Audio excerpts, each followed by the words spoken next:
406.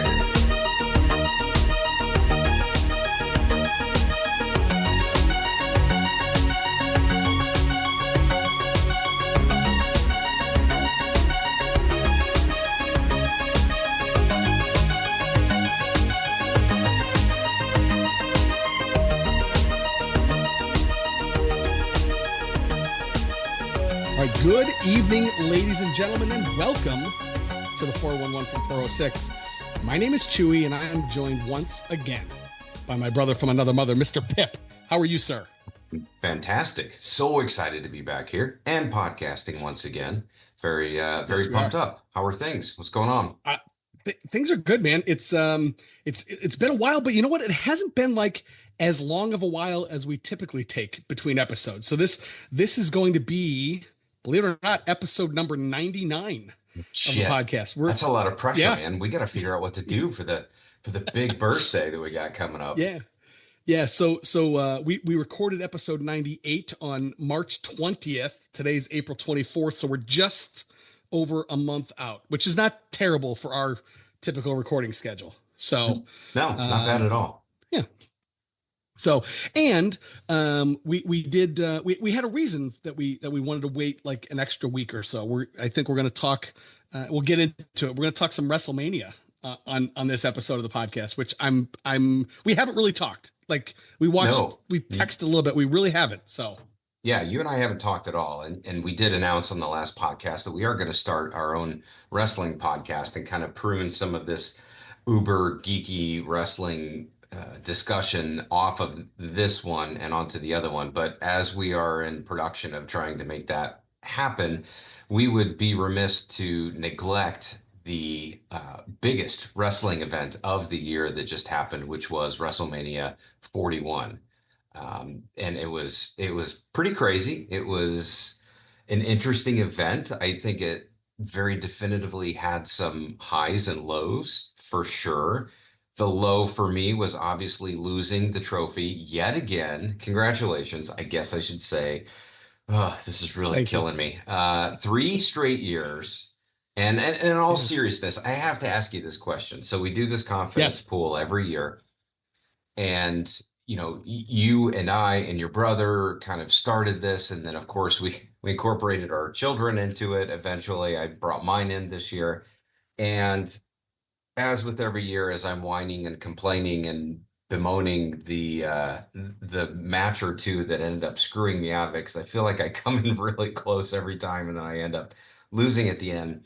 The one match that I felt like really kind of stuck the dagger in me, maybe a little earlier than I thought, was the women's triple threat match for the championship, which was the first night on match two. This was Io Sky versus Bianca Belair versus Rhea Ripley. And that one was, I think, the big swing match that really put you up there, because not many people picked Io Sky, and you had like 7 or 8 points on her out of 13, which was a pretty confident bet. And I have to ask, why did you? I was confident she wouldn't win it, and maybe I was just misguided, but I'm curious to know what motivated you to pick her and put such a high point total on there. Valid question. So why I put so many points on her wasn't necessarily a reflection of how confident I was in that pick. It was how confident I was in other picks. And like that's kind of where that match landed.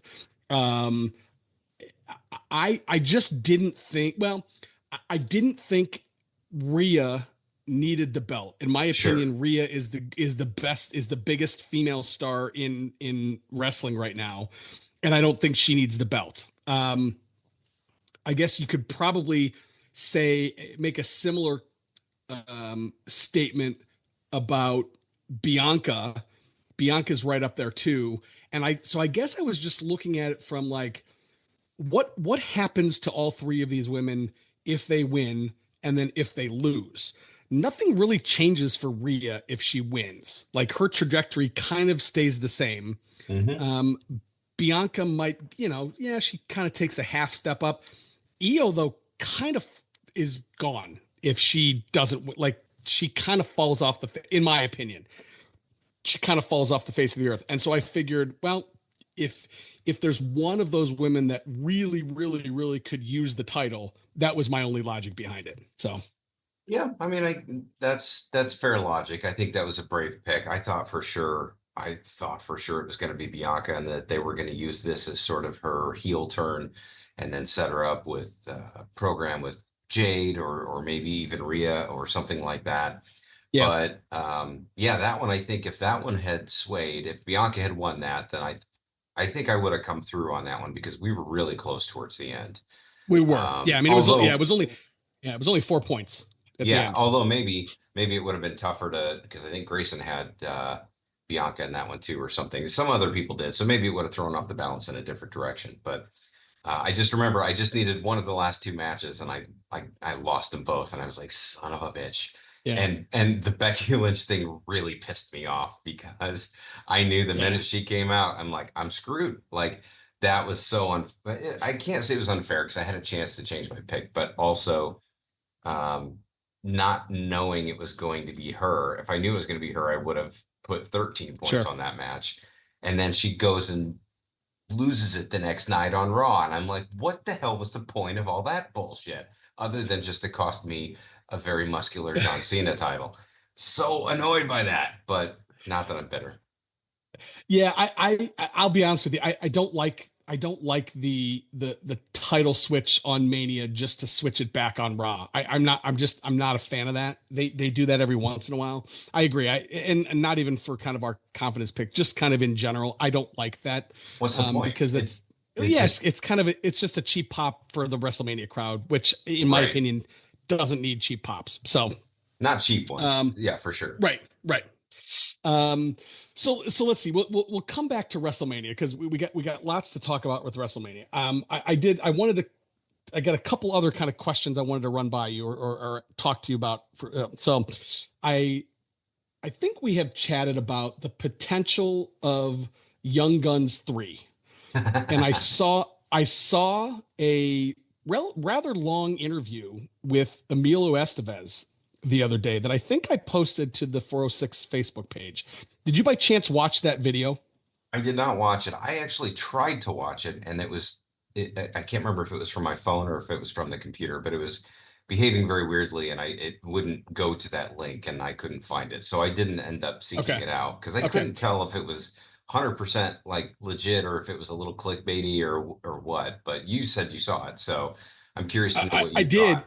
Yeah, I did. I did see it, and yeah, he is talking as if it is a done deal. He's talking about the people that are in it. I mean, he mentioned Kiefer Sutherland. He mentioned Lou Diamond Phillips.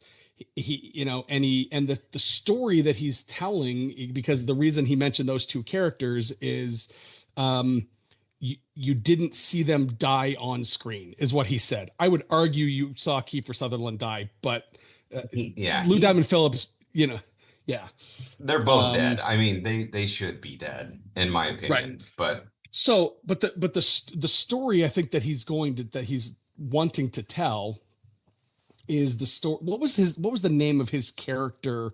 Not Billy the Kid. The old character in Young Guns 2, where the reporter is talking to the guy that they think is Billy the Kid. I don't remember the Um, character, but the actor is Bradley. Oh gosh, I'm not remembering his name. He's the guy from The West Wing. He was in the movie Get Out. right. He Yeah. was the That bad that guy in guy. Revenge of the Yes. Nerds too. Right. Bradley. Right. Oh Yeah. Jesus, I'm not going to remember his name, but yes, very recognizable character actor we've Yes. seen in a lot of Yeah. stuff. So in Young Guns 2, if you remember that Bradley guy, that Whitford. character, Oh, how did I forget that? Bradley Whitford. is that his name really? Yeah, yeah, no, that's it. Bradley Okay, Whitford. yes.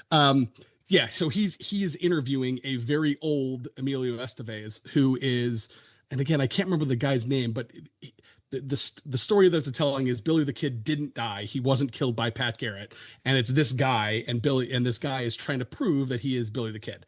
And so I think that's the story that they're going to try to continue, that Pat Garrett didn't kill him, right? And then they're going to kind of go off. And he did say it's set in Mexico, like the majority of the film is in Mexico, and it's all about basically he even made the comment. He said, "I become the John Tunstall character in that, and I kind of have my own version of Regulators," which just for with the nerd in me, that's exciting to me. I'm not sure how they're going to do it with aging and de-aging and bringing back characters that are dead and this, that, and the other thing. But that's one of these movies that even though I didn't necessarily need a sequel to, I think I'll be excited to see that one. So yeah, when you get a chance to watch that video, if it's maybe 8 or 9 minutes, take a listen to it and let me know what you think. The other thing that I wanted to kind of spring on you, so we have this message board, or basically we've kind of got our own social media platform within our company where you've got your wall and you can post, it's not a Facebook, but it's that kind of thing. It's much more social. It's not business related. And there's this one IT guy who I've never met, but he posts these like kind of interesting questions and gets people talking and this, that, and the other thing. And the question that he posted the other day was, what's a movie that you really enjoyed growing up that you've revisited recently that you no longer enjoy, or it doesn't hold up, or it's just it doesn't hold the same kind of place in your heart that it did. And I realize I'm kind of springing this on you, so I'll tell you what I said. I'll give you a chance to think about it. And first I said, hey, it's a tough question.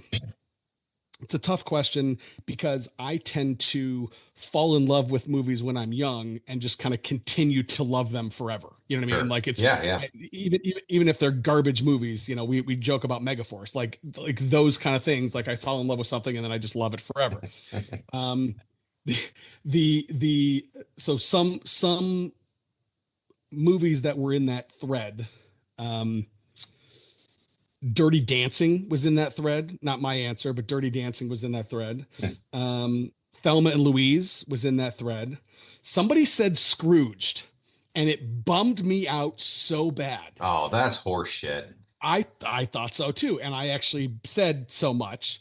But their reasoning was interesting. Their reasoning was they really despised the Bill Murray character, even after his quote unquote turn. Right. And I thought about that. I mean, I had a really hard time putting myself in their shoes because I love, how much I love that movie. That's like arguably one of my favorite Christmas movies of all time. Yeah. It's a close second to Christmas Vacation, in my opinion. Yeah. But I don't know. So that was interesting. Somebody mentioned Phantom Menace and somebody mentioned Star Wars, the original Star Wars, which to that I responded with the Fred Sanford like heart attack gif, but if you look at Star Wars objectively, it's not awesome. It's not awesome by today's standards because it has been improved upon over and over and over and over again. Correct. I can honestly say, and I don't know if you'll defriend me because of this, but that is probably A New Hope is probably the movie I've seen less than any other movie in the entire saga, with the exception of like Attack of the Clones. Like, that one I probably haven't seen a whole lot, but like I don't ever go back to revisit the original Star Wars. I will just skip right to Empire. I would even do Jedi. The sequels, or I should say the prequel trilogy and the sequel trilogy are still new enough. They're not even 20 years. Well, I guess they are. The George Lucas prequels are a little bit more than 20 years old. So, but there's still sort of a newness to them that I haven't watched them enough. Like when I was a kid, I watched Star Wars and Empire and Jedi just over and over and over on repeat. So I've got more viewings in place. But honestly, and I hate to say this, the original Star Wars is a little dry for me. It's just, there are moments where it just kind of, you're just kind of waiting for things to move forward. And I don't think it's because it's a bad movie. I think it's just because they significantly improved on the formula by multipliers after that. I mean, Empire Strikes Back, we've already talked about, one of the, if not the greatest sequel of all time. Jedi, nobody's going to say that that's any better than Empire. and probably not even better than Star Wars, but like it takes the story and it moves it forward. I don't have a lot of desire to go back and revisit A New Hope, but it's not because it's a bad movie. It's Yeah. just because Yeah. I don't know. Yeah, so that one was interesting. The movie that I came up with for actually kind of similar reasons to what you're saying about Star Wars was actually the original Tron. And Hmm.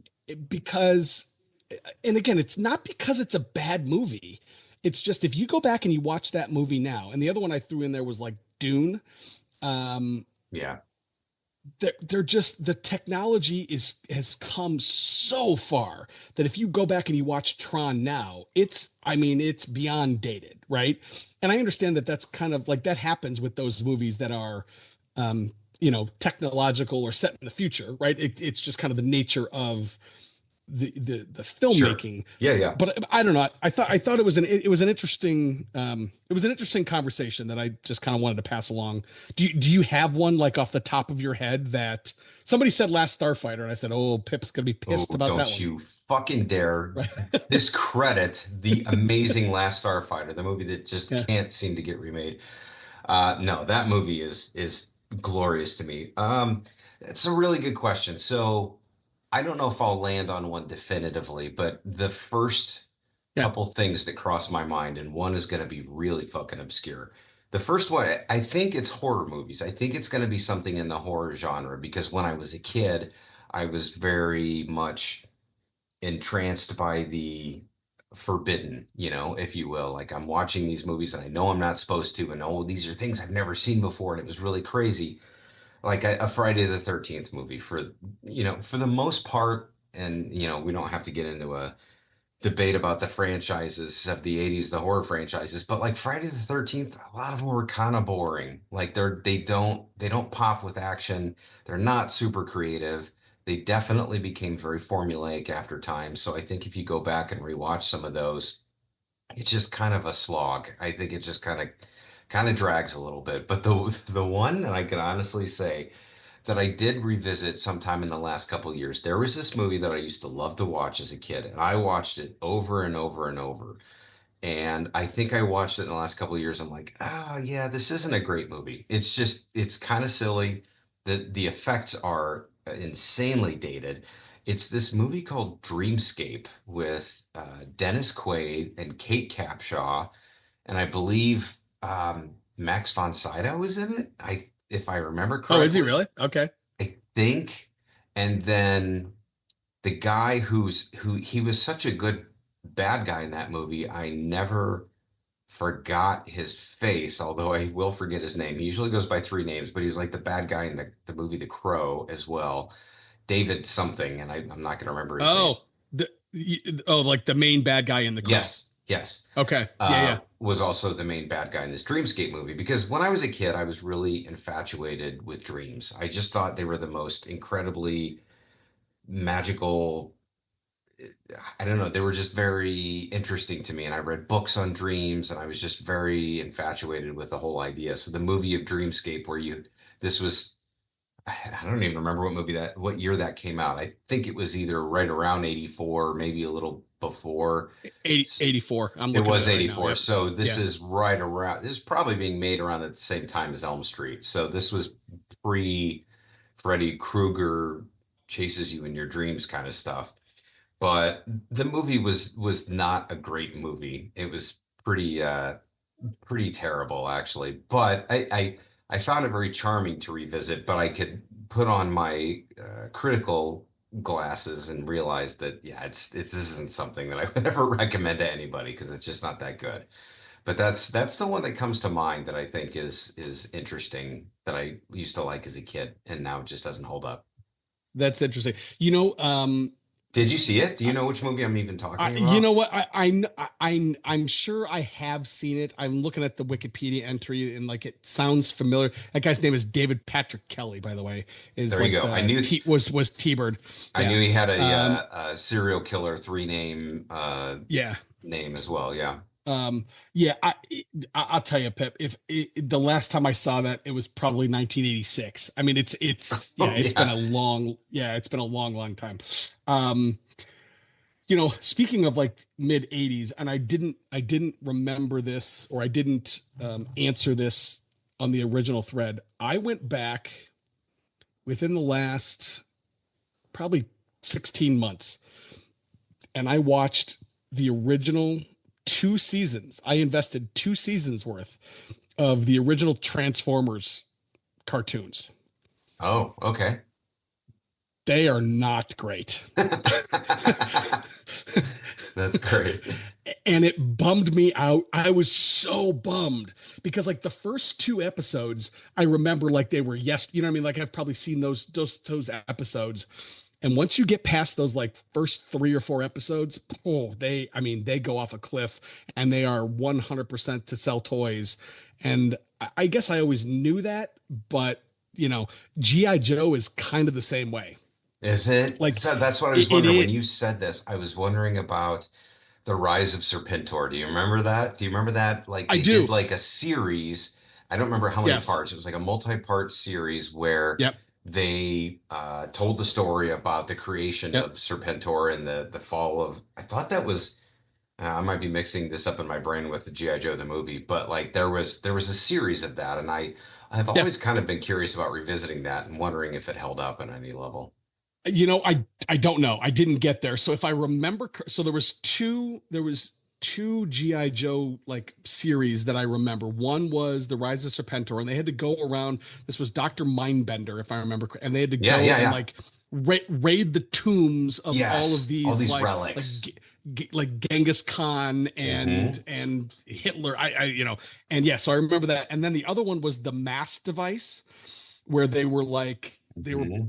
I don't even remember what they were doing. They were putting these devices all over the globe, and they were That trying to sounds like familiar. destroy the Yeah. planet or something. Yeah. So no, I just thought that was an interesting. It made me think about you when I was kind of having these conversations about movies and that kind of stuff at work. I So love that stuff. I don't mind being put on the spot at all. I yeah, guarantee that before I go to bed, I'll be laying in bed. I'll be like, oh God damn it, I should have said something else. Like I know something else will come up. yeah. And I will be very disappointed that I didn't.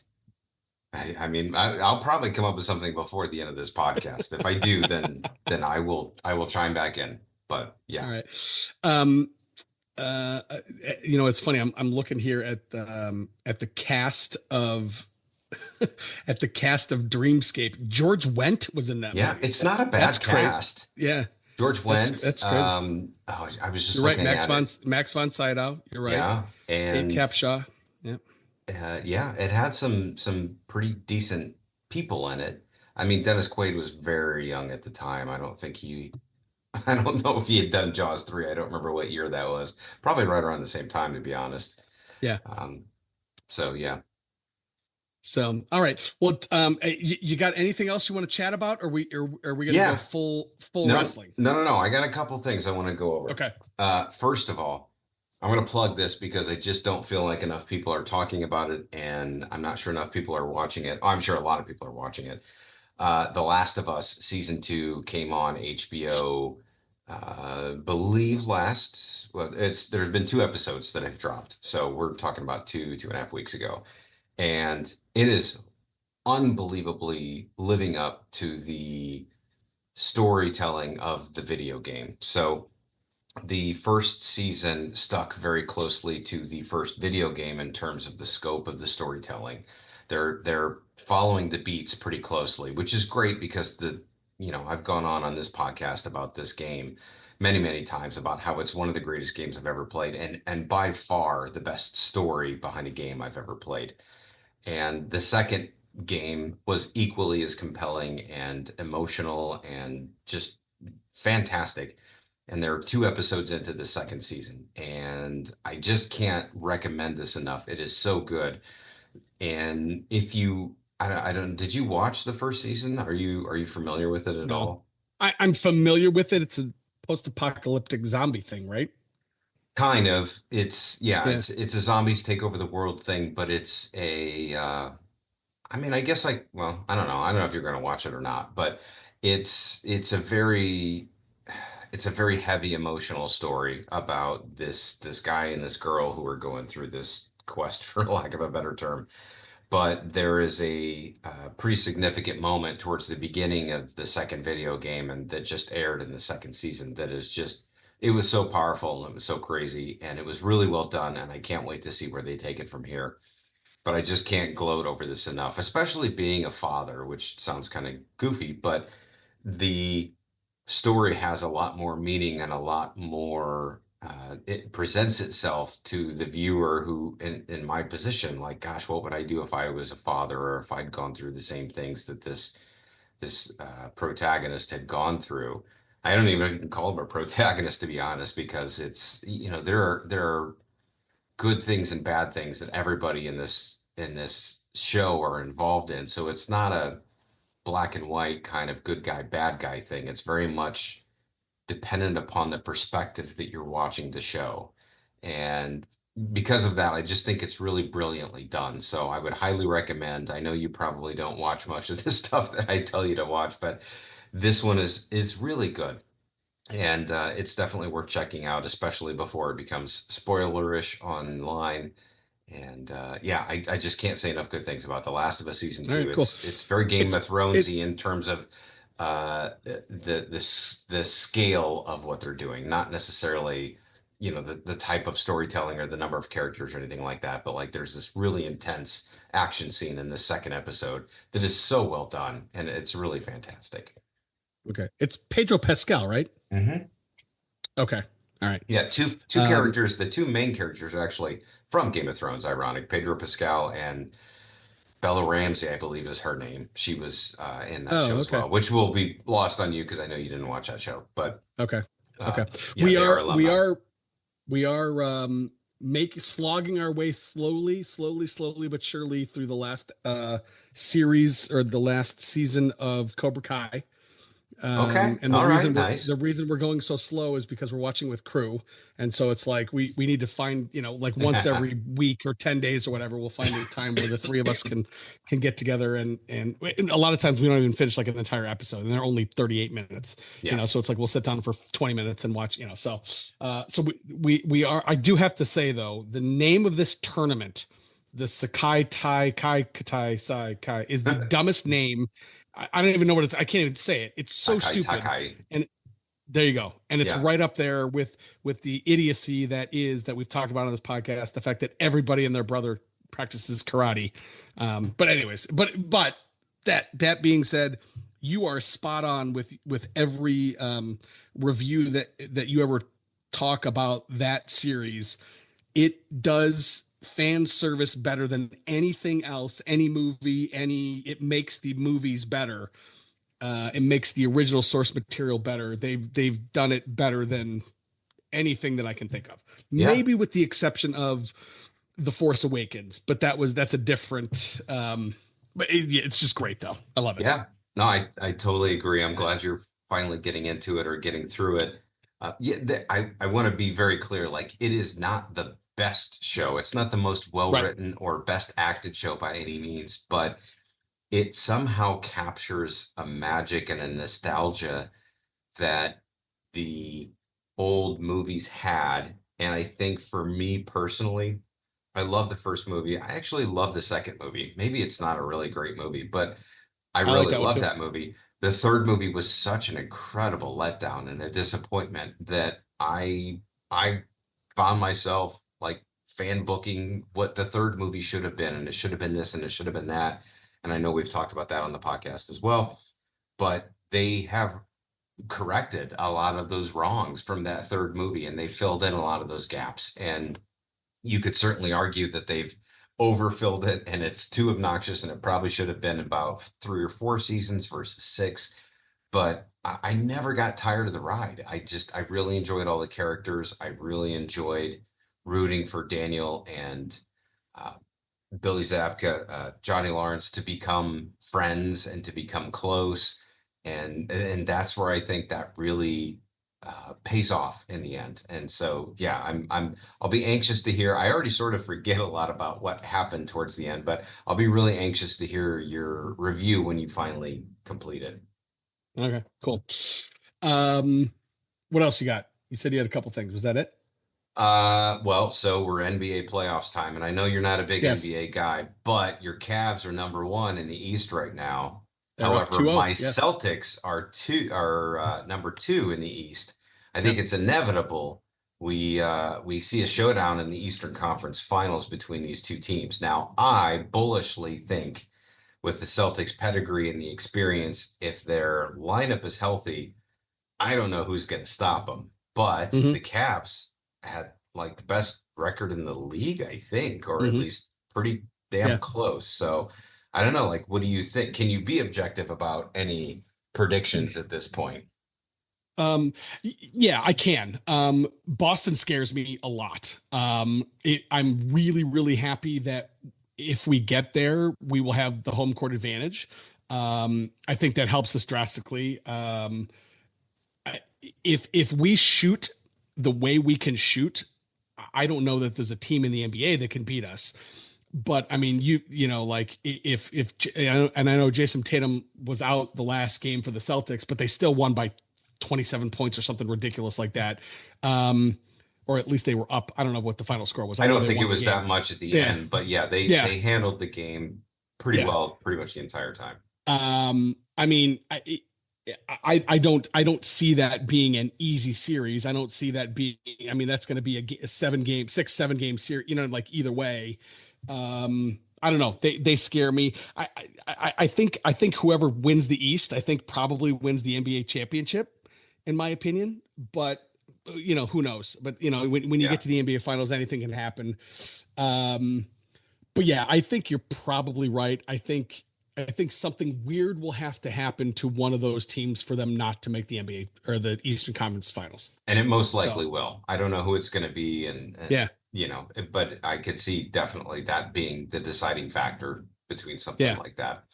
And I'll yeah. also say, since I was plugging HBO Max shows, the Celtics have a documentary on HBO Max called Celtic City, which is absolutely fantastic. Now, I'm biased because I am a Celtics fan. I've been a Celtics fan my entire life, but it's like gosh, they're not even, I don't even know how many episodes it's going to be, but they're like 7 episodes in. I think they're trying to rival The Last Dance that they did on Oh wow, Netflix with the are they Bulls. okay?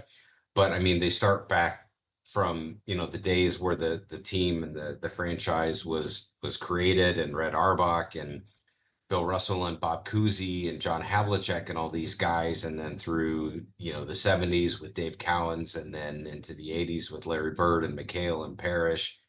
And, the really, it shed some light on some really crazy, unfortunate stuff that they've had happen to them, which just hasn't, I don't think I've seen happen to any other teams. Like when Len Bias died in 1986, like the Celtics won the NBA championship in 1986, and they had the first round pick in the NBA draft, and they picked the best player in the draft. And 2 days later, he overdosed on cocaine and he was dead. And then a couple years after that, or maybe it was like 6 or 7 years after that, their next great player on deck, Reggie Lewis, died of a random heart condition. And it was just like they went through a lot of shit like that. And this documentary really does a good job, an interesting job of covering all that stuff of what it's like to play in Boston and all the racial tension that was happening. I mean, racial tension is probably a very light way to put it, but there was a lot It's of an stuff. I mean, understatement. Yeah. Paul Pierce got stabbed in a Boston nightclub by people who live in Boston, and came back out and continued to play. And there have been a lot of really crazy things that have happened. But in terms of, all of that, I think it makes for a really great documentary. So, I sure if you're not a Celtics fan, it wouldn't appeal to you the same way it does to me. But for anybody who's interested in a really great sports documentary, Bill Simmons does it. He's pretty much the king of all things sports right now. So I would highly recommend that. Okay. Good. I hadn't even heard of it. That's I will I'll check it out for sure. Yeah. So What else? Is there anything else? I'm trying to think. Any other movies coming out? Nothing of great significance. I don't. I you mean, know what?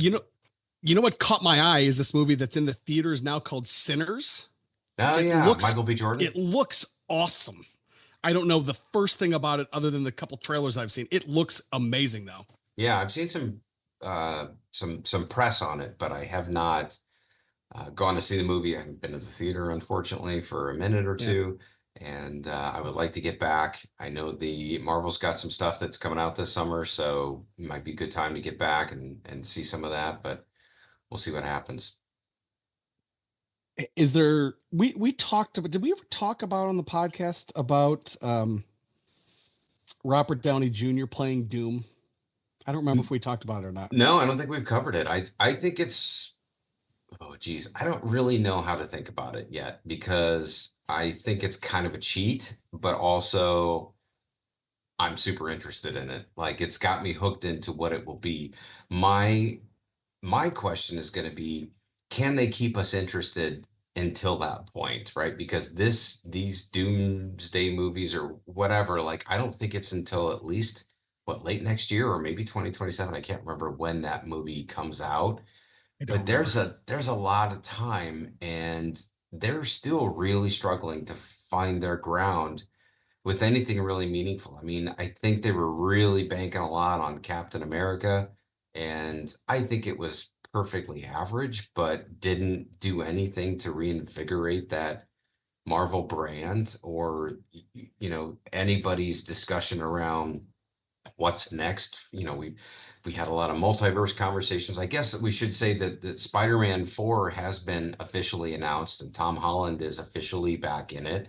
So that's really huge and really positive news for Marvel fans. But I mean, that's at least 2027 before that comes out, I think. Yeah. So I mean, I don't know where they go, but they've got to find some filler. They've got to get something in there that's going to be interesting for us to pay attention to because they did such a fantastic job between 2008's Iron Man to when we got to the Avengers Infinity War and Endgame movies. Like there was not a lot of speeding up and slowing down. Like they just kind of fast No. forwarded through that whole thing and the momentum just kind of picked up and carried and carried. But I don't know where we are with this anymore. I don't even know where we are. It's not, I can't even criticize that it's not in a good place. I don't even know. I'm not paying attention anymore, which is probably the worst thing that you can say about it. Yeah, I agree. I mean, I'm pretty sure the last Marvel thing that I watched was, well, I mean, I guess Deadpool and Wolverine, but that's not, I mean, that's Yeah. in the MCU, but not really. And that was, and we've talked about that. That was, I enjoyed it, but it's not a great movie. Before, like, I didn't watch much. I watched a couple episodes of the Loki thing. I don't think I watched any of the. I didn't see the new Cap movie. I didn't see any of the Captain. For me personally, I think they've oversaturated the MCU with all of these things on Disney Plus. I think Star Wars did the same thing Yep. with Andor and Boba Fett and like the Mandalorian. In my opinion, the first season, and I think we've talked about this, it's just too much. It's just, for me. I don't have it in me to try to watch all that stuff. I didn't watch Moon Knight. I didn't watch any of the Kang stuff. I didn't like none of that stuff. And so because of it, to your point, like they're gonna have to get a movie that like people care about to go back in the theater. It's just because I I think they have asked too much of the fans at this point. Both franchises, quite frankly. Well, yeah, I mean, so it's a good point because, and we should definitely dive into this because, in my opinion, I definitely think you're right with everything you're saying, but it's not just that it's too much, it's that it's too bland. It's just not good. I guess that is the definition of saturation is it's there's a lot of content, but also it's not very meaningful anymore. And I'm okay with Marvel sort of fizzling out because I sort of expected that. What really breaks my heart is fucking Star Wars. It really, really breaks my heart. They just had this massive Star Wars celebration event in Japan and they announced all these things. And I gotta be honest, I don't care about any of them. I I, don't. Andor season two is coming out, and everyone's like, oh, they're clearly trying to hype the shit out of it. I barely remember what happened in Andor season one, and I know that we're just leading up to Rogue One. So it's like I don't understand this sort of weird way of storytelling, how they go forward and then backward and then forward and then backward. it doesn't have the same level of stakes for me. And I'm just like, Star Wars breaks my heart because you and I both grew up with that. It's near and Yeah. dear to our hearts. I don't think I care about Star Wars anymore, and that Here fucking breaks my heart.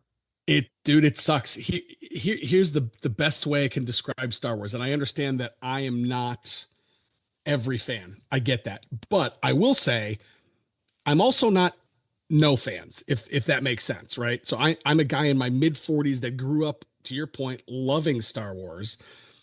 I can make a real good argument that my favorite movie, or one of in the top two or three, was Rogue One, and I didn't even watch Andor, and I loved that character. And I guess my point is, by the time it came out, I was kind of done with it, and I'm sure I would really enjoy it because again, I enjoyed Rogue One, I enjoy that character, but you're right. I'm just it sucks. And I want to go out of my way to go back into the Star Wars universe. I can't get myself to do it. It's very strange. It's very disheartening, and it really, really bums me out. Well, also we have to acknowledge that Star Wars hasn't. I'm gonna make sure I'm not flubbing this one, but Star Wars hasn't come out with any movies since Rise of Skywalker, right? Like that was the last feature I film that came out. Everything believe I since then has been episodic shows. So, and those are more of an investment. It requires more of the viewer's time. And the Gen Xers like you and me, we don't have that kind of time anymore. It's not as readily available for us. And if the content is not compelling enough, then there's no reason to watch it. Um, yeah, I mean, I'm trying to think. I don't think there's been any other movies. It's all been shows. And some of the shows have been fine. They've been decent. The Kenobi one was okay. It was pretty, actually, some of it was pretty good. Andor was pretty good too, but also like we're getting, and the Acolyte show, like it, yeah we're just getting so deep into all of these other things. And I don't know. I don't know about you, but I find myself saying, you know what? I'm good with the Star Wars, or excuse me, I'm good with the Skywalker saga. And I don't need any more. I don't need to extend that universe to all their second cousins and their ancestors and all these things. Like they just don't mean as much to me. The Skywalker saga was the one that had the most emotional attachment for me, and they have made a concerted effort to move away from that. And that's okay. That's an artistic and a business decision that they've made. But as a Gen Xer who grew up on that stuff, like I just don't know if I can get behind everything else because they're they're just creating different Ahsoka. That's another one, yet another series that was good. Like I liked it. I liked that show, but also don't remember anything about it. None of it retained. I could quote half of fucking Star Wars, but I can't remember anything that happened in the 8 episodes of Ahsoka or however many there were.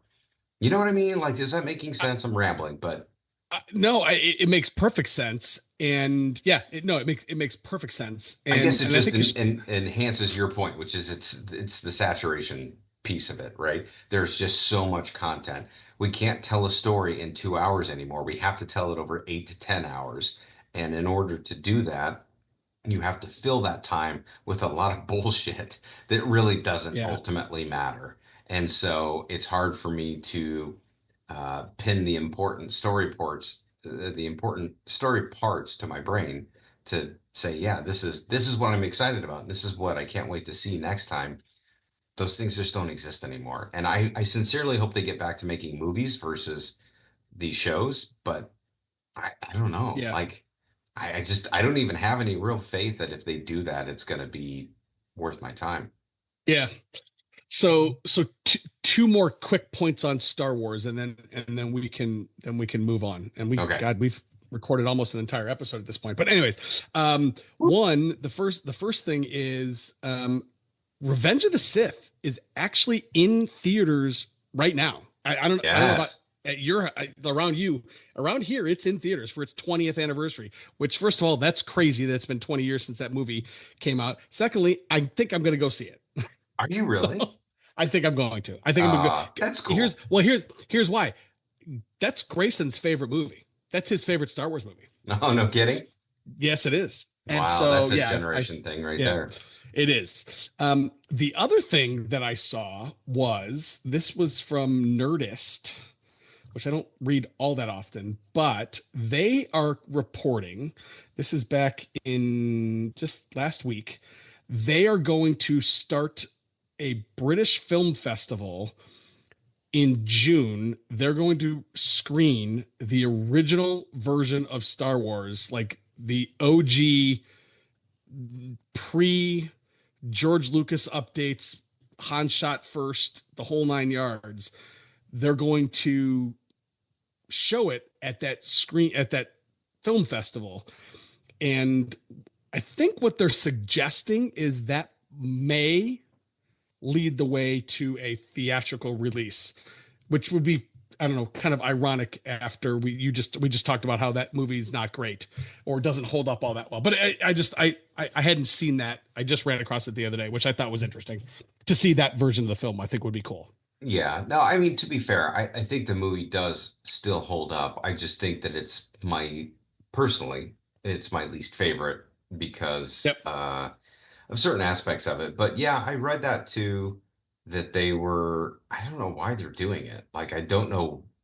I guess they just don't understand. Like, maybe they're trying to see how much demand there would be for them to recycle this whole thing and put it back in the theaters, or maybe even put them out on HD DVD or HD DVD, high definition Blu-rays or whatever, the next biggest, greatest 4K format.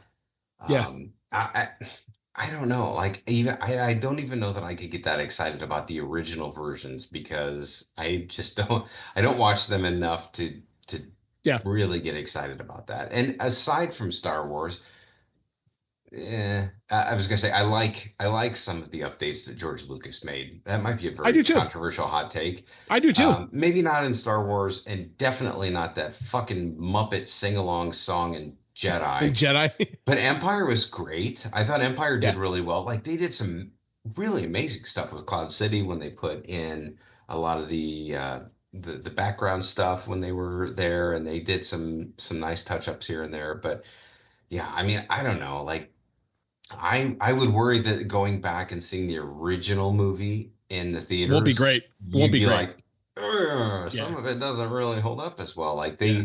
they probably cleaned up more than we realize, and that's actually a good thing. But I don't know, I could be wrong. Would I Yeah. not go see it? No. I mean, I we're sitting here, I'm talking so much shit about Star Wars. I will probably watch Andor season 2. I will have to watch a recap of season 1 on YouTube because I don't remember what happened, Yeah. but I will probably watch it because I'm a consumer and I consume. And I want to, as as as old as we are, and as much as we do complain about this stuff, I'm still, even as I'm approaching 50 years old, waiting for that moment where it pulls me back in. Like I still Hmm. want that thing where it's like, bam, it hooks, the hook is in my mouth and Disney Yeah. yanks the rod and I'm back in and I just can't wait to see what's next. And like I just want to be a Star Wars fan again. I Yeah. really the kid in me wants that so much. Well, and this I swear this is my last point on Star Wars. I'm a little bit optimistic because, and this is not a knock on Kathleen Kennedy, but she is no longer in charge of Star Yeah, Wars, right? right. And so I guess I'm kind of optimistic that with new blood might come some new decisions and some new direction.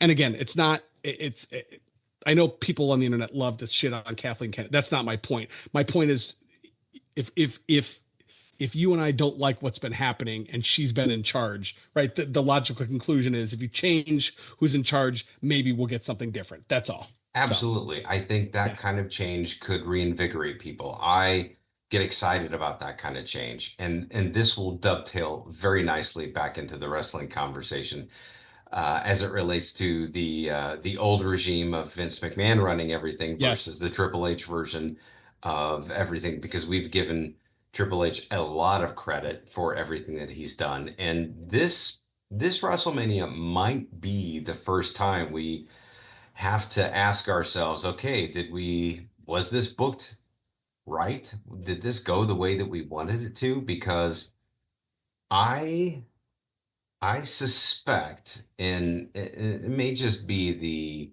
mania of the social media right now, but I suspect that this ending, this finisher for WrestleMania will go down as one of the worst in many years, right? Because WrestleMania is supposed to be the culmination of all the storytelling that they've been doing for the last 6, 8, maybe even 12 months in some cases. And we had this opportunity to really get excited and absorb this story that's being told about Cody Rhodes and John Cena and The Rock and all of this stuff that's going on. And I don't know about you, we haven't talked about this, but I personally was left feeling really flat after that. A big kind of WTF moment at the end of the main event of night two of WrestleMania. And that's not the lasting impression that I want. It wasn't a bad show, but however I felt about the show at that point, the main event sort of is the tipping point, right? It's the straw that breaks the camel's back or whatever. Like however Yeah. I feel about the show, if the main event sticks the landing, then I'm cool with it. And in my opinion, it didn't, but I need to know what you think about this. Yeah, no, I could not agree with you more. And the two nights of WrestleMania, which I am not a fan of 2 night WrestleManias. I'm not going to be a fan of 2 night Really? SummerSlams. I didn't know No, that. I'm not.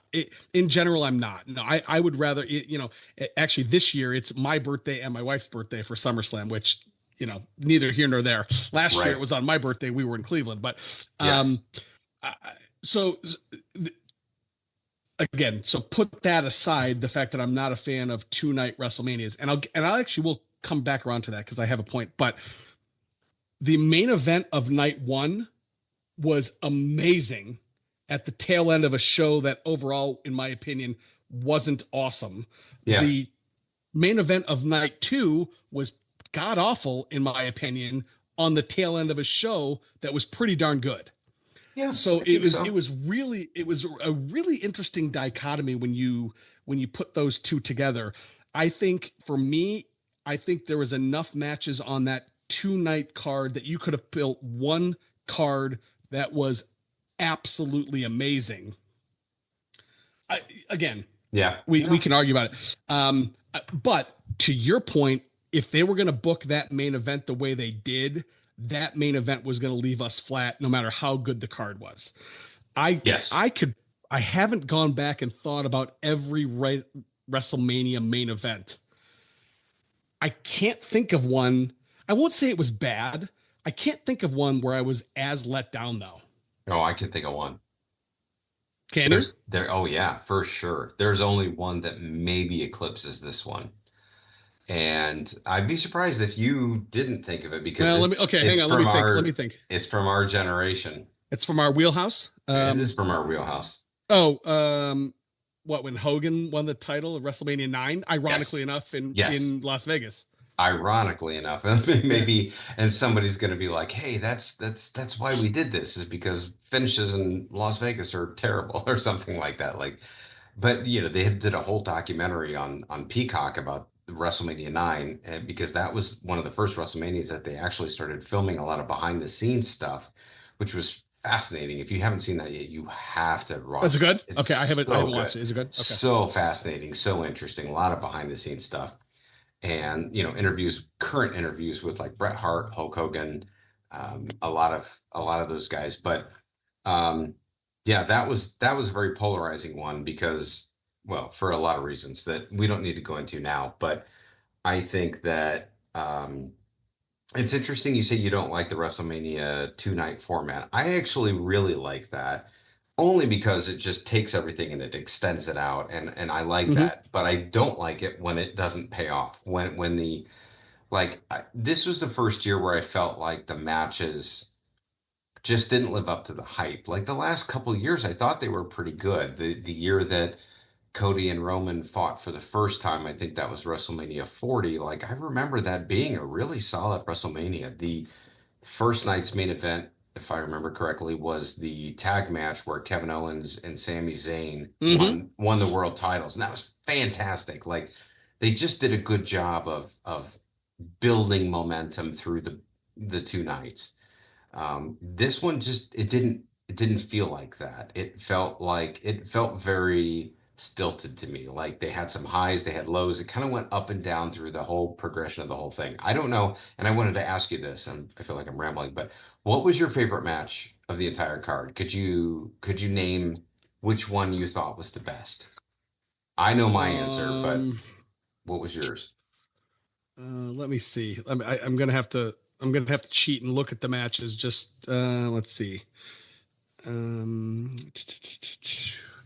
I really enjoyed the triple threat, but I had a problem with that match too. Which I'm sorry, Um, which one? The women's triple threat? the no, the triple threat on the Cena. I'm Oh, sorry, the main event Punk night and one. Rollins. Yeah, main event night one. Gotcha. Um, you know what? I'm not generally a fan of multi-man matches. I really enjoyed the Intercontinental Championship match with Braun Breaker and Mysterio and that one. Um, and then, hmm, yeah, you know what? I would probably have, well, and this says a lot. I would probably have to say that one, but there isn't one that like really I'm like, oh my God, that was amazing. And to your point, that kind of says a lot. Yeah, I mean that's totally fair. I actually think for the first time ever, the top three matches that stood out for me were the multi-man matches. My favorite Really? match Okay. of Yeah. the entire event was the three-way for the women's championship. I thought the Rhea Bianca Io Sky match was absolutely fantastic and exactly the match that they needed to start off night two.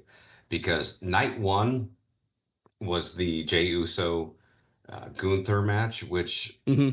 was okay. I don't know if Jay was nervous, but he felt really flat. Like it just didn't feel like he had a lot of enthusiasm. And as happy as I was to see him win that, I didn't, it wasn't the best match. I didn't think it was that great. And that disappoints me because that match should have been epic. It should have been great. But between that That one, sorry, go ahead. no, I was gonna say that one was weird for me because I think part of that was, Jay is so much about his intro.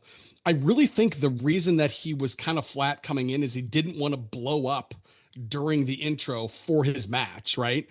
And that was a pretty decent match until the end. Like the way they made, I mean, Gunther tapped to a sleeper like quickly, and I was like, wait, what? Like, wait, what? Why What the would fuck's going Gunther on? tap, Yeah, period? yeah, That was a yeah, terrible finish.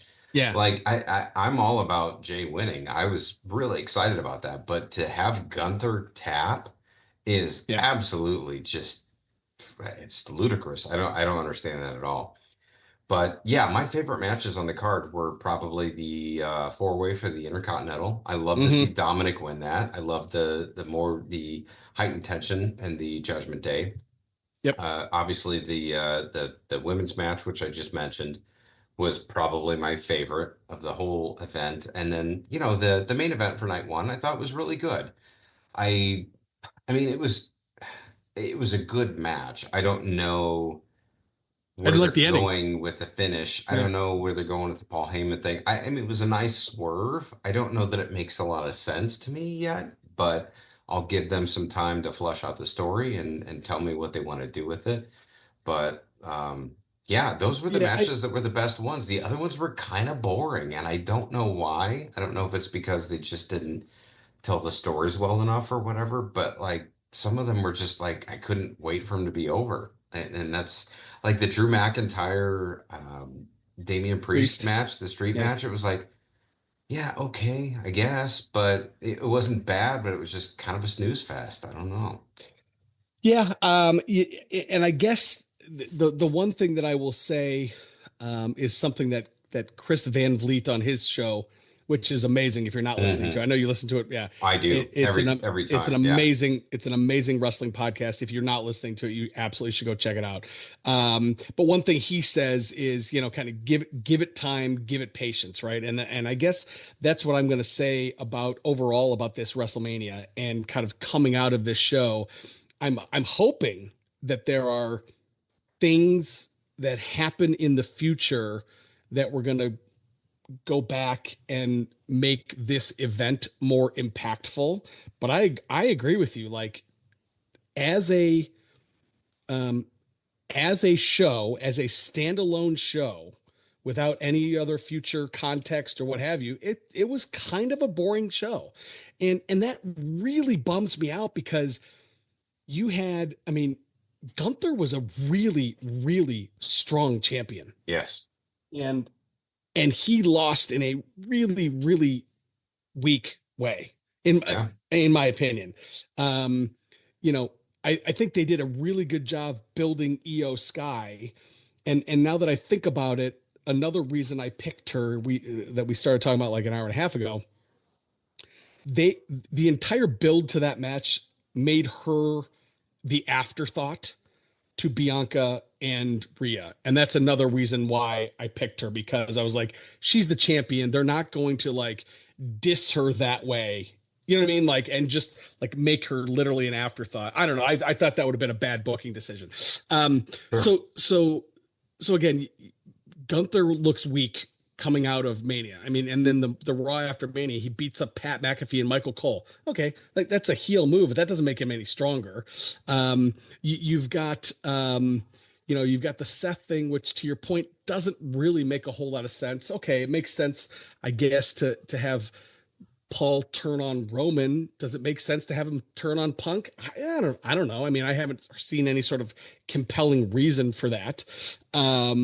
And then the one that bums me out probably more than anything is, you got John Cena, who he wins his 17th world title. That should be a fucking huge thing. And it's been completely overshadowed by the fact that it was a crappy match. And the way that match ended, I don't know. I've seen this meme 100 times, and the meme is basically Roman Reigns talking to Cody Rhodes, and Reigns is saying, I don't know, like, in order to beat me, you had to have, 6 guys and a Hall of Famer, and to beat you, it was just a belt shot and Travis Scott. Yeah. And that meme is not wrong. It's like, we didn't get Rock. To me, the inclusion of Travis Scott is going to go down as a historically bad decision. Yes. I think we're going to look back on this match 10 years from now and go, why the fuck was that guy there? Right. It doesn't and make who any the sense. fuck is that guy? Right. Like, I know we're Gen Xers and we don't probably listen to a lot of that music, but like, he is not going to stand the test of time for wrestling cameos or celebrity appearances or any of that shit. You know what it reminds me of, and it's not really an apples to apples comparison, but like if you go back and you watch highlights from like some old WCW where there's like where it's like Dennis Rodman and Karl Malone, right? Yeah. And those guys are tippy top, but even those highlights, you're like, what are these guys doing there? And it's gonna be worse than that, in my opinion. Yeah. No, I agree with everything you're saying. I think that it makes a lot of sense. I think that it's really sad. I don't think it's because he turned heel, but I do think it's really sad that the talk is not about John Cena winning his 17th championship. The talk is about where the fuck is The Rock? Because they set up stories that they did not finish telling. And that's the big issue. And Rock goes on Pat McAfee a couple days ago and, says all this stuff about, well, I didn't want to get in the way. I didn't want to overshadow the fact that John was, going to go over for the 17th time. But that's exactly what happened. His absence overshadowed that. And the fact that Travis Scott was there completely overshadowed that. Like, I feel bad for John Cena more than I do for anybody, because he deserves to be even though he's in this heel character mode, he deserves to be celebrated for this accomplishment. Even though, yeah, okay, lots of people, especially those non-wrestling fans out there, are going to say this is all bullshit. It's fake. Like they just decide who gets the belt. That's true, but also like if you're not a top talent, if you're not somebody that the crowd is buying into or buying their merchandise or all that stuff, like if you're not a trusted member of that team, you're not going to get the nod to get the championship belt. And he's gotten it 17 times more than anybody else. So I think it goes without saying that he's one of the most valuable characters that has ever been employed by this company.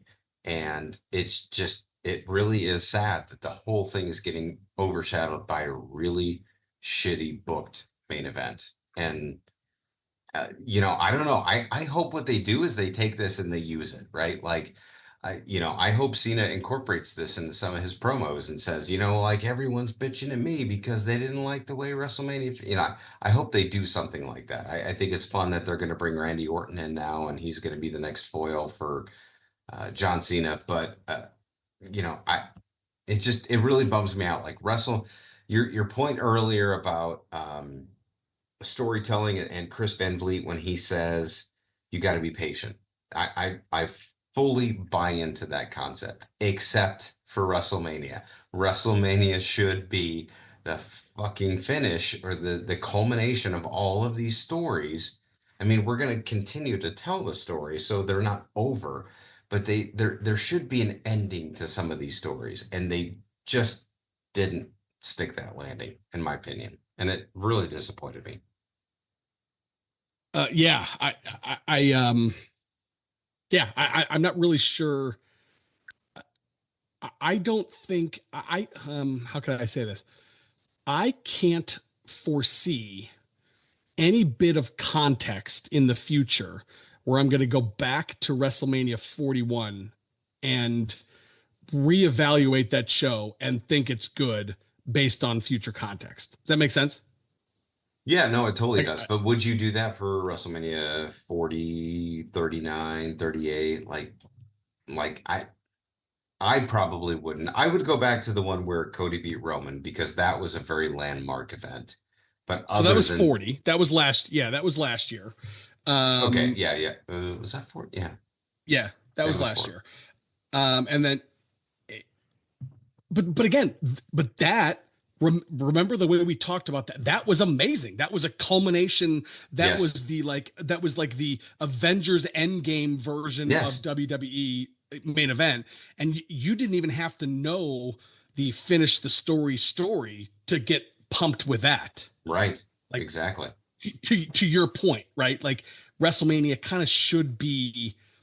I mean, even if you go back to like arguably the worst WrestleMania, where you've got Lawrence Taylor versus Bam Bam Bigelow inexplicably in the main event, at least there you've got the good guy walking out with the, like it's a feel good moment. It's a terrible match, but Sure. at least there, like, um, yeah, I don't know. I'm gonna have a hard time,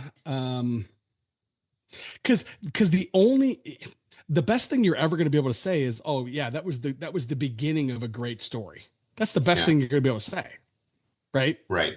I think they um really did a disservice to the fans not having The Rock more involved. Either get him out or get him in. Like this half yeah, in, half out thing is not helping anything from a story perspective because he clearly, like, that's what people showed up to see was yeah, how The Rock was going to play into this. And maybe, I don't know if there are creative differences going on here, if there's some kind of sketchy stuff going on behind the scenes, but that it seems weird that he would show up to Elimination Chamber and kind of start this whole thing and then not be around for the rest of it. But Travis Scott comes out. Like, why is that something anybody wants to see? Like, if you don't want to have The Rock there, then that's fine. But like, get him out and leave him out. Like, stop yeah, teasing him and stop bringing him back and just exit him so that yeah. it's not a topic of conversation anymore. So the really I've seen, and I'm sure you've seen some of these stories. I saw, like, I think The Rock was supposed to be there because I have seen all sorts of pictures of merch that was there that said, finally The Rock comes back to Las Vegas. Like, I can't imagine they would have created all that merch if they didn't think he was going to be there. And then I I don't know if saw a that's real story. though. That Well, seems fake because like that, how is anybody getting pictures of that? And there's no way they would even try to sell that if he wasn't no, going no, to be like there. no, they were pictures of like the WWE store. Like they did not look fake. Like they looked, Hmm. I'll have to see if I can show you some. Um, and then the other thing, like I saw, with these wrestling dirt sheet sites, you never know. But like I saw some story the other day about how The Rock is trying to replace Triple H with Brian Gewirtz, is who is like The Rock's writer. And like that on the surface seems absolutely crazy because again, I think you agree with this.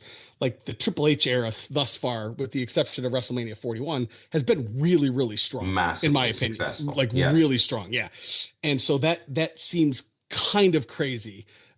But like the way this story was written, it's and again, this is what these dirt sheets do. They write something that is plausible that you could kind of play some mental gymnastics and get there. So I don't know. I don't think that's going to happen. I would be kind of shocked if that ever happens. But yeah, that main event was not great. I think I'll have to go back and watch the entire show top to bottom to like try to rank it. Um, it's in the middle of the road though overall of WrestleManias in my. It's not Yeah. it's not in the top third. I wouldn't think. Well, here's what I'll say about The Rock is that yes, there are a lot of rumors and a lot of dirt sheets and a lot of things going around about what may or may not have happened. I think the fact that he appeared on the Pat McAfee show the morning after the second night of WrestleMania is a little bit telling because I think that was an effort to do some damage control because there were so many people who were disappointed with him not being there. I think somebody said, "Hey, you got to go try to put this fire out." And he went on there and he tried to say all the stuff about I didn't want it to be about me and I didn't want to do this. And he also made a comment, and I'm going to paraphrase because I don't know the exact quote, something along the lines of, yeah, the finish was great. It's not the way I would have done it, but it was great. Like I didn't listen to the interview, but I saw enough of the transcript that it was like, oh, like it feels like there's something else going on there. I don't know if it's between the Mm, board and Triple H or whatever's going on, but um, his not being there definitely created a lot of issues. And at this point, he needs to decide whether he's either going to be in or out. And I yeah, think I personally think he should just be out. I mean, as much as I think yeah, The Rock is a very strong presence, I don't think he wants to be there. I don't think he wants to wrestle. I don't think he wants to be a part of the storyline. I don't know that it serves the storyline that well because he's not a wrestler and he's not going to be there full time. So just get him out. Like I get it. It's fan service. It's why we brought Stone Cold Steve Austin out on a four-wheeler and had him crash into some poor lady in the that was barricade and all bad. that stuff. Like, yeah, that didn't go over very well either. But like, I get it. Wrestling is built on nostalgia, so they're going to continue to bring in the older, uh, you know, people and the older characters as much as possible until they just can't feasibly do it anymore. Like Hulk Hogan at this point is probably aged out, and Yeah. amongst other reasons that we don't bring him in. But I don't know. That's my take on it. I'm not really sure where it goes from here. Not like I'm going to stop watching. It's Right. still a really great product and a really great time to be invested into this product. Although you got to mortgage a house to get a decent seat at some of these shows these days. It's pretty bad. So I was thinking about you the other day. I know we have talked about like this, we're both going to be 50 coming up next, right? I, Yeah. I just don't see how I'm going to be able to go and drop that kind of money for a week. You know what I mean? Like that, like we had talked about, hey, let's go to WrestleMania and do that weekend. To your point, it's so expensive to Yeah. get these tickets. It's ridiculous. It's crazy. Well, yeah, and plus if we did it next year, we'd have to get hotels and all that stuff. And I've Right. found out that it's at the tail end of my spring break, so it would be a little bit difficult logistically on a lot of different levels. But I do think we should hold out for WrestleMania when it comes back to Indianapolis, which is supposed to be in the next couple of years. And then that way, at least you get a free place to stay, and then we can just worry about tickets and whatever There you else go. we want to do that weekend. So, you know, it breaks my heart. I would really love to go next year. I think that would be super fun and a great way to celebrate each Yeah. other and our 50th birthdays, but also it's just like, oh God, it is fucking I mean, ridiculous. what is it? It's a $10,000 weekend. Easy. Oh, Easy. well, no, I don't think that's true. Well, I mean, that's Yeah. I mean, well, I I'm talking can't about speak for the hotels, but you know, that's what I'm the saying. When you travel, hotel, eat, and yeah, tickets. I don't know. I mean, no way in the world I would spend that kind of money. I don't think it would be that Right. much, That's what I'm saying. Yeah. but you know, it would be a couple $1,000 for each person for Yeah. sure, because you got two tickets on 2 nights, you got hotels which are going to get jacked, you got restaurants and all Yeah. that stuff. Yeah, for sure. It's not going to be cheap, but I still want to do it. I just think we can maybe do it maybe a little bit more cost Yeah. effectively, or let's wait until the business starts tanking again, hopefully, There and you then go. they'll start There you go. lowering the costs. Then it'll be super fun again. They go back to one night and it's going to be like in the sportatorium, like There you go. it's Yeah, right. that would be amazing. Um, all right. Well, let's see. We've talked a long time actually. It was funny.